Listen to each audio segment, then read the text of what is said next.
Se produce la crisis de la deuda, nuestros países sufren, es lo que se llama en toda Latinoamérica, todos los latinoamericanos tratamos de acomodarnos a esa deuda. No nos fue fácil, porque era claramente inviable lo que veníamos a hacer, o sea, lo que hacíamos había colapsado. El estatismo no lo podíamos mantener, eso es mala palabra decirlo en Latinoamérica, pero es cierto, no se podía mantener, no era viable. Estábamos en hiperinflación o en mega inflación todos, teníamos inflaciones de 3 dígitos y el primero no era la unidad. No había forma de mantenerlo. ¿Está claro? Teníamos unas deudas feroces, no podíamos concurrir, la única manera que volvíamos era con el chaperón. El chaperón era el Fondo Monetario, el Banco Mundial, el BID, eso. Había todo un programa armado que a uno lo metían ahí y nos ayudaban a navegar en una situación horrible. Horrible porque es la década perdida. El PBI cae alrededor del 10% de Latinoamérica, en Argentina cae mucho más, cae 25%. Es decir, el PBI per cápita cae dramáticamente en Argentina. En Argentina en esa época también la inversión per cápita cae 70%. O sea, en esa década del 80 todos nuestros países se dieron cuenta que era inviable. Ahora, cuando usted se da cuenta que lo que hace es inviable, cambiar requiere una reforma cultural.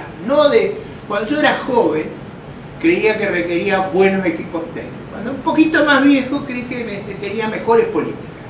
Un poquito más grande, creí que se necesitaban cambios institucionales.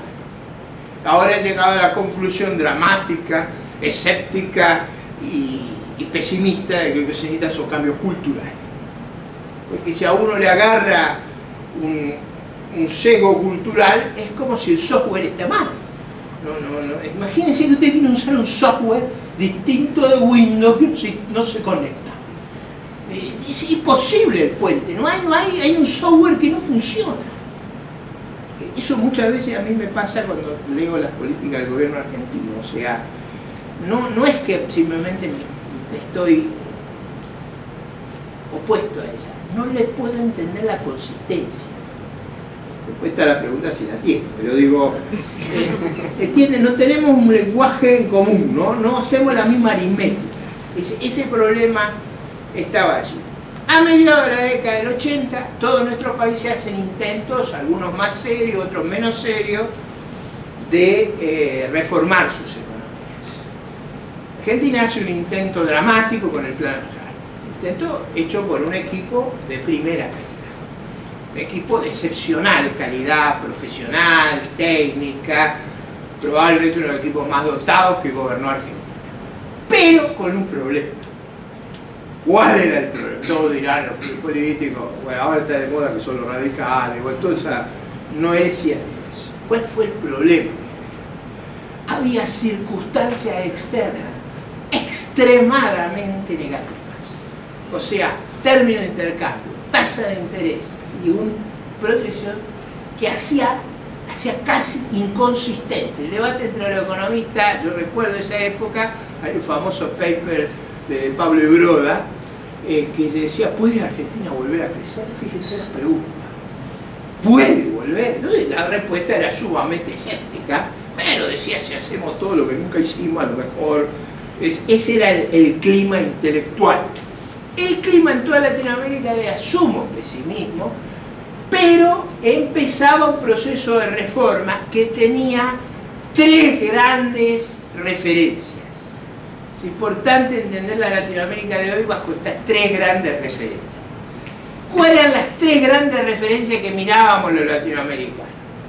El primer episodio, yo siempre me acuerdo, primera vez que me llamó la atención, uno cree que es original, pero la verdad es que uno aprende de lo que escucha y de lo que lo rodea. Si uno se rodea de gente muy inteligente, empieza a decir cosas inteligentes. Si uno se rodea de gente no muy inteligente, no es difícil decir cosas inteligentes.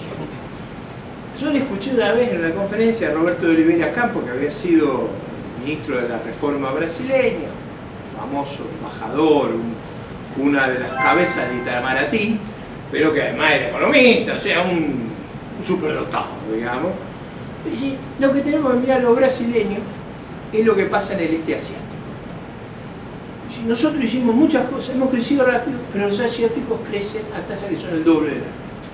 Algo pasa ahí que nosotros no sabemos hacer. Algo está pasando ahí. En ese momento la explicación era muy fuerte a lo largo de 4 cosas. ¿Qué es lo que mirábamos en los asiáticos? Primero, la tasa de inversión que tenían los asiáticos.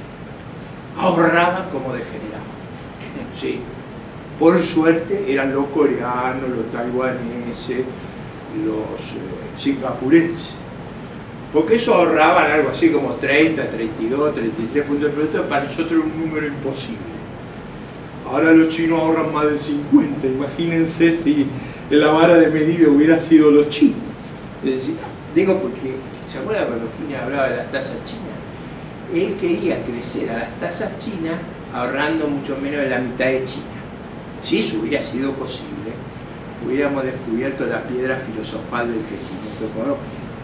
O sea, eso no era posible. Pero una buena parte de esta sociedad lo creyó. Digo, por eso hay que ir al factor cultural, y hoy los voy a hacer una buena clase de historia y de teoría económica para entender el problema. Imagínense dónde están mis preocupaciones para que haga este procedimiento. El punto de referencia entonces era Asia. Tasa de inversión, equilibrio macroeconómico, eran países muy ordenados económicamente. Tercero, muy importante, orientación afuera. Todos esos países eran orientados al mercado externo, o sea, todos trabajaban para exportar. Los coreanos decían, si hacemos bien la cosa, que podemos exportar. Si no podemos exportar, no sirve. Lo que sea, tenemos que poder exportar. La regla nuestra era para producir para adentro, la regla de ellos producir para afuera. Esa era la cuarta, que todos nos impresionaba mucho, a mí por lo menos me impresionaba mucho, era el descomunal esfuerzo de inversión en capital humano. O sea, si ustedes revisan todos esos países, ¿qué hicieron esos países? Un esfuerzo inmenso de educar al Sarmiento, con la drasticidad de Sarmiento. Eso nos hemos olvidado, pero el Sarmiento era muy drástico para las cuestiones de esta. Ellos educaron, pero a un ritmo extraordinario, y produjeron un salto enorme en el capital humano de toda la sociedad. De toda la sociedad. O sea, cuando digo, voy a poner algunos números para que ustedes tengan una idea. Nosotros más o menos, la meta de Filmus, que es donde yo estoy concentrado todas mis discrepancias, o sea, Filmus para mí es el paradigma de lo que no hay que hacer. Digo, no, porque es de lo más razonable, pero ese es el paradigma de lo que no hay que hacer. El esquema de Filmus es, no midamos los rendimientos educativos porque eso desalienta. Digo, ¿cómo se pueden mejorar sin medir? Es como yo que quiero hacer régimen sin pesar. Yo tengo una amiga que tiene un problema cardíaco y le ha dicho al médico, no me pese. No me pese porque me deprime, me hace más mal al corazón pesarme que corregirme. Así yo no me peso. Sin medir no se puede. La ley que hizo Filmus de educación dice no midamos. No midamos, pero digo, en estos países el esfuerzo educativo es brutal. Filmus nos pone 180 días a 4 horas, en los mejores casos. Hagan la cuenta. ¿Qué hacen ellos? Ellos están alrededor de 1.400, 1.500 horas. Eso no tiene arreglo. Yo, por ejemplo, cuando era joven me entrenaba para natación. Todo lo que corríamos entrenábamos entre 12.000 y 14.000 metros. Si usted quería correr entrenando 2.000, muerto estaba. No se puede reemplazar eso. Hay un esfuerzo mínimo para hacer educación. Nosotros el esfuerzo que tendríamos que hacer para poner nuestra educación al nivel de los asiáticos es monumental. ¿Qué consecuencia tenía esa estrategia? Que nos costó tanto entenderla. La gran consecuencia de la enorme inversión en el capital humano es que esas sociedades tenían una gran igualdad en la distribución de la renta. Porque lo que explica la gran desigualdad en la distribución de la renta es la heterogeneidad. Si usted logra homogeneizar el capital humano, la desigualdad se desploma. ¿Está claro? Eso requiere una estrategia. Ahí sí que el Estado, porque solo el Estado puede forzar ese proceso. Forzar ese proceso, que es donde los atributos de elección son menores. Es una cosa que nos obsesionaba a los latinoamericanos. Esa agenda fue muy pesada para nosotros, muy difícil de seguir.